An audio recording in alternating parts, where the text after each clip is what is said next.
तो दोस्तों, क्योंकि सांस भी कभी बहू थी के आज के एपिसोड की शुरुआत होती है शोभा से, जो कि तुलसी से कहती है कि परी की शादी के लिए तो ये वाली साड़ी तय हो गई है, लेकिन तुलसी अपनी शादी में अपनी वही वाली पुरानी साड़ी क्यों नहीं पहन लेती।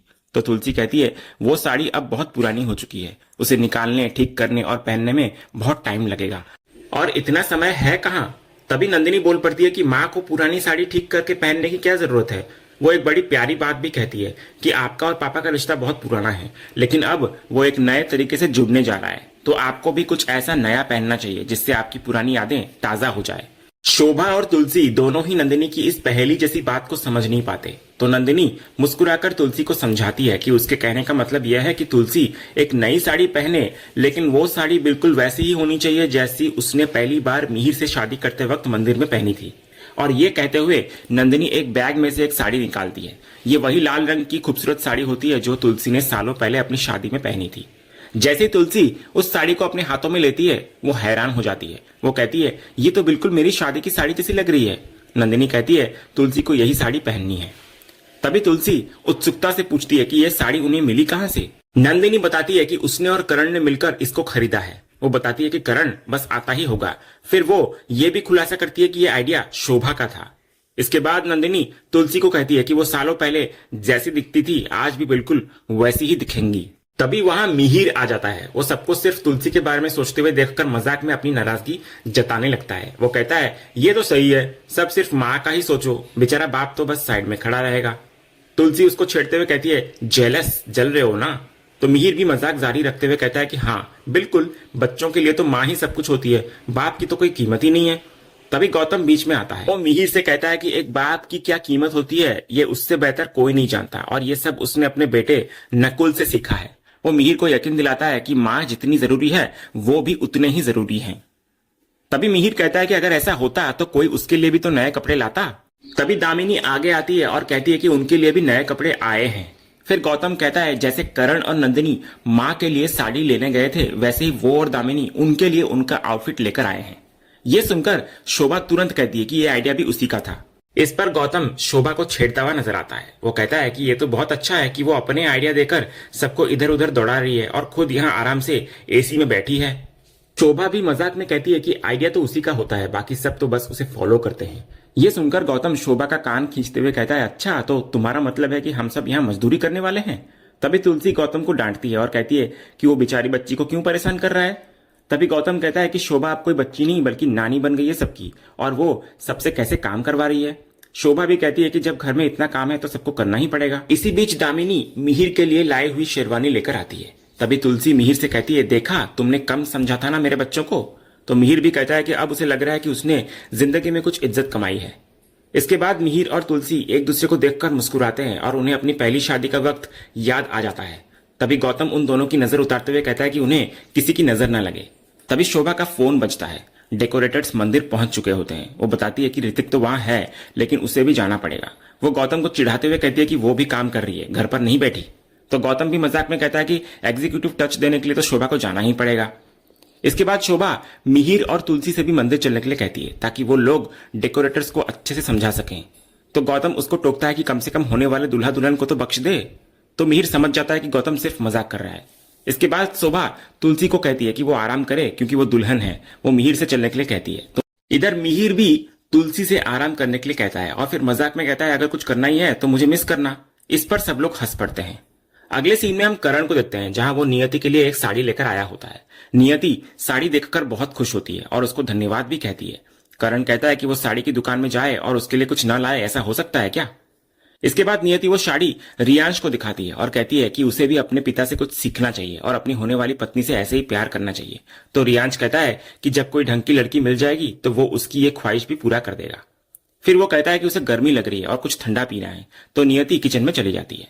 जैसे नियति जाती है करण ऐसी चालू कर देता है। तभी रियांश मौका देखकर करण से सीधे सीधे पूछता है कि क्या वो जो अपनी क्लाइंट के बारे में बात कर रहा था वो सच है। तो करण पूछता है उसका क्या मतलब है, वो झूठ क्यों बोलेगा। तो रियांश कहता है क्योंकि उसने कल भी झूठ बोला था। वो बताने लगता है कि उसने करण को रेस्टोरेंट में देखा था और आज वो फिर से झूठ बोल रहा है। इसके बाद रियांश अपने फोन में वो तस्वीर दिखाता है जो उसने दुकान में करण और नंदिनी की खींची थी। इसके बाद रियांश करण से पूछता है कि आपके साथ जो लेडी है वो कौन है। फिर वो कहता है कि उसने इस लेडी को कल भी उसके साथ देखा था और आज फिर से देखा है और ये सिर्फ एक इत्तेफाक तो हो ही नहीं सकता। वो करण से कहता है कि तो आप मुझे बताइए कि असल में ये सब क्या चल रहा है। वो कहता है मॉम को कुछ नहीं पता है और मैं आपका बेटा हूं तो आप मुझे कुछ भी बता सकते हो। और इसी सीधे सवाल और एक बेटे की आंखों में सच जानने की जिद के साथ करण के चेहरे की हवाइयां उड़ जाती है। वो अपने ही बेटे के सवालों के कटघरे में खड़ा हो जाता है। अगले सीन में हम परी को देखते हैं जो रास्ते में फोन पर मुन्नी को बता रही होती है कि उसने ब्लाउज सिलने के लिए टेलर को दे दिए हैं और वो शाम तक मिल जाएंगे। इसके बाद जैसे ही वो फोन रखती है उसका सामना रणविजय से होता है तो परी उसको देखकर चौंक जाती है और पूछती है तुम यहाँ कैसे। तो रणविजय उसको ताना मारता है कि वो उसे भूली नहीं और भूलेगी भी कैसे, आखिरकार वो उसकी बच्ची का बाप जो है। तभी परी उसको अपने रास्ते से हटने के लिए कहती है लेकिन रणविजय उसका रास्ता रोक लेता है और कहता है कि वो उससे बात तो कर ले। परी कहती है कि वो बात करने लायक भी नहीं है। वो उसको याद दिलाती है कि कैसे उसे वीरानी हाउस और फिर वीरानी इंडस्ट्रीज से निकाला गया था। ये कहकर परी वहां से जाने लगती है लेकिन रणविजय जोर से उसका हाथ पकड़ लेता है। वो उसको धमकाते हुए कहता है कि उसके बाप और भाइयों ने उससे सब कुछ छीन लिया लेकिन एक चीज वो उससे कभी नहीं छीन सकते और वो है उसकी बेटी गरिमा। तो परी गुस्से में अपना हाथ छुड़ाती है और उसको चेतावनी देती है कि वो गरिमा के बारे में सोचे भी ना वरना उसके पापा और भाई उसका बहुत बुरा हाल करेंगे। इस पर रणविजय परी का मुंह पकड़ लेता है और कहता है तू मुझे धमकी देगी। तो परी कहती है कि वो उसे जितना चाहे चोट पहुंचा सकता है लेकिन उसे अब अपने पापा या भाइयों को बुलाने की भी जरूरत नहीं पड़ेगी। और ये कहते हुए वो जोर जोर से बचाओ बचाओ चिल्लाने लगती है। फिर आसपास के लोग इकट्ठा हो जाते हैं और रणविजय को पकड़ लेते हैं। रणविजय जाते जाते परी को धमकी देता है कि वो उससे एक एक चीज का हिसाब लेगा। तो परी भी निडर होकर कहने लगती है कि वो अब उससे नहीं डरती क्योंकि वो अब पहले वाली परी नहीं रही।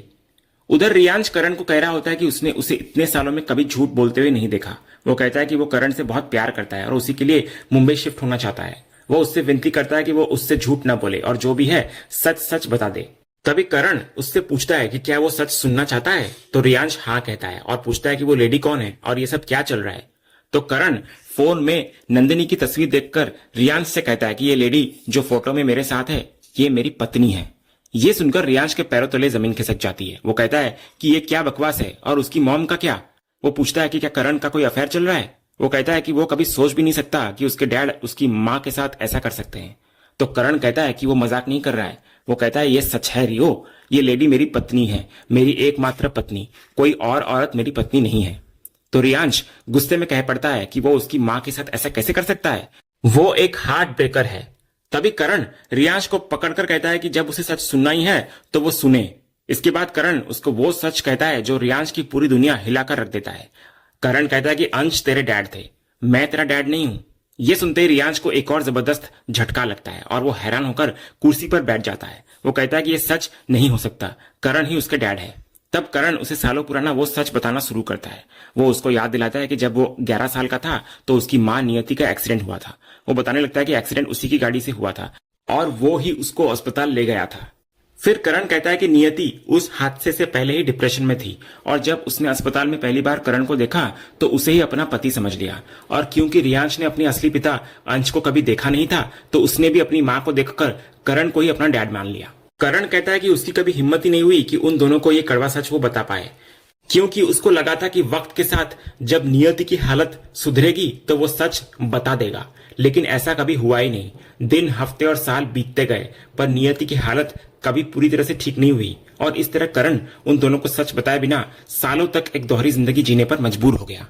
इसके बाद करण रियांश को यकीन दिलाने की कोशिश करता है कि उसने ये सच सिर्फ उन दोनों की भलाई के लिए ही छुपाया था। वो कहता है तुम अंश के बेटे हो और अंश मेरा भाई था तो इस नाते तुम मेरे भतीजे हुए। ये सुनते ही रियांश टूट जाता है और रोते हुए कहता है कि उसे इस बात पर यकीन नहीं है। तो करण उसको समझाता है कि मैं तुम्हारा बायोलॉजिकल पिता नहीं हूँ, अंश तुम्हारा पिता था, लेकिन एक पिता के तौर पर मैंने अपनी किसी भी जिम्मेदारी से मुंह नहीं मोड़ा और मैं हमेशा तुम्हारे लिए तुम्हारा पिता ही रहूंगा। लेकिन रियांश का दिल इस सच को स्वीकार करने के लिए तैयार नहीं होता। वो करण से कहता है प्लीज मुझे मत छुओ। उधर मंदिर के बाहर मिहिर शोभा और ऋतिक को समझा रहा होता है कि तुलसी ने साफ साफ कह दिया है कि शादी बिल्कुल सादगी से होनी चाहिए, कोई तामझाम नहीं। वो मजाक में कहता है कि अगर तुलसी को गुस्सा आ गया तो वो शादी के लिए मना भी कर सकती है। तो ऋतिक छेड़ते हुए कहता है कि वो जानता है कि मिहिर तुलसी से डरता है। तो मिहिर के नाराज होने का नाटक करने पर ऋतिक बात को पलट देता है। तभी मिहिर को याद आता है कि उसे दिल्ली वाले क्लाइंट को फोन करना था। ऋतिक कहता है कि वो दिल्ली वाले क्लाइंट से बात कर लेगा, लेकिन मिहिर उसको रोकता है। वो कहता है कि ये कोई नया क्लाइंट है जिसके बारे में ऋतिक को नहीं पता, इसलिए वो खुद ही बात करेगा। जब ऋतिक पूछता है कि ये चौथा क्लाइंट कब आ गया, तो मिहिर उसको मजाक में छेड़ता है। वो कहता है कि ऋतिक उससे इतने सवाल क्यों पूछ रहा है, क्या वो ये साबित करना चाहता है कि वो एक वकील का भाई है। ये सुनकर ऋतिक थोड़ा घबराने लगता है, तो मिहिर हंसकर कहता है कि वो तो बस मजाक कर रहा था। इसके बाद मिहिर जानबूझकर शोभा और ऋतिक के सामने फोन पर किसी मिस्टर चौधरी से बात करने का नाटक करता है, जबकि असल में लाइन पर कोई नहीं होता। तभी ऋतिक शोभा से पूछता है कि ये मिस्टर चौधरी कौन है, तो शोभा उसका ध्यान भटकाते हुए कहती है कि वो इन सब बातों को छोड़े और काम पर ध्यान दे, क्योंकि मंदिर में बहुत सारा काम बाकी है। ये कहकर वो ऋतिक को अपने साथ वहां से ले जाती है। जैसे ही शोभा और ऋतिक वहां से जाते हैं, मिहिर तुरंत अपना फोन रख देता है। उसकी नजर पास की एक दुकान पर पड़ती है जहां ताजे गजरे बिक रहे होते हैं। वो दुकानदार के पास जाता है और उससे सबसे अच्छे और महकते हुए गजरे दिखाने के लिए कहता है। जब दुकानदार कहता है कि सारे गजरे ताजे हैं, तो मिहिर कहता है कि एक काम करो, सारे पैक कर दो। इतना बोलकर वो मन ही मन सोचता है कि जब वो ये गजरे तुलसी को देगा तो वो बहुत खुश होगी, और ये सोचते हुए उसके चेहरे पर एक प्यारी सी मुस्कान आ जाती है। इसके बाद जैसे ही मिहिर गजरे लेकर जाने लगता है, उसकी नजर सामने एक जोड़े पर पड़ती है। वो देखता है कि कैसे लड़की के हाथ से गलती से लड़के पर सिंदूर गिर जाता है। ये देखकर मिहिर को अपनी और तुलसी की पहली मुलाकात याद आ जाती है, जब तुलसी के हाथ से भी गलती से उस पर सिंदूर गिर गया था। वो उसी याद में खोकर मुस्कुराने लगता है। तभी शोभा और ऋतिक वापस आ जाते हैं और मिहिर को इस तरह खोया हुआ देखकर उसको आवाज लगाते हैं। शोभा कहती है, बस कीजिए पापा, माँ घर पर ही है और आप ही से शादी होने वाली है। इस पर मिहिर मुस्कुराकर कहता है, आई लव योर माँ, और शोभा को इतना बोलकर गले लगा लेता है। उधर रियांश अब भी सदमे में होता है। वो कहता है कि आप मेरे डैड नहीं हो। तभी करण कहता है कि वो हमेशा उसका डैड ही रहेगा, लेकिन रियांश बिना कुछ सुने वहां से जाने लगता है। करण उसको रोकने की कोशिश करता है, लेकिन रियांश कहता है, प्लीज मुझे अकेला छोड़ दो, और वहां से इतना कहकर वो निकल जाता है। तभी नियति नाश्ता लेकर बाहर आती है और रियांश को ढूंढने लगती है। वो करण से पूछती है कि रियांश कहाँ गया, तो करण एक और झूठ बोलता है। वो कहता है कि उसके दोस्त का फोन आया था तो वो उससे मिलने चला गया। तो नियति शिकायत करती है कि रियांश ने उससे इतनी मेहनत करवाई और खुद भाग गया। वो करण से कहती है कि वो उसे कुछ सिखाए और अपने जैसा बनाए। फिर नियति के जाने के बाद करण बस बेबसी से बाहर की तरफ देखता रहता है, ये सोचते हुए कि उसका बेटा कहाँ गया होगा। और इसी तनावपूर्ण और भावुक मोड़ पर आज का ये एपिसोड यहीं पर खत्म होता है। तो दोस्तों, आपको आज के एपिसोड का कौन सा सीन सबसे ज्यादा पसंद आया, हमें कमेंट करके जरूर बताएं। अगर आप क्योंकि सास भी कभी बहू के फैन हैं और कोई भी अपडेट मिस नहीं करना चाहते, तो हमारे इस चैनल को सब्सक्राइब करना ना भूलें और बेल आइकन को भी जरूर दबाएं। हम मिलेंगे अगले एपिसोड के अपडेट के साथ। तब तक के लिए धन्यवाद।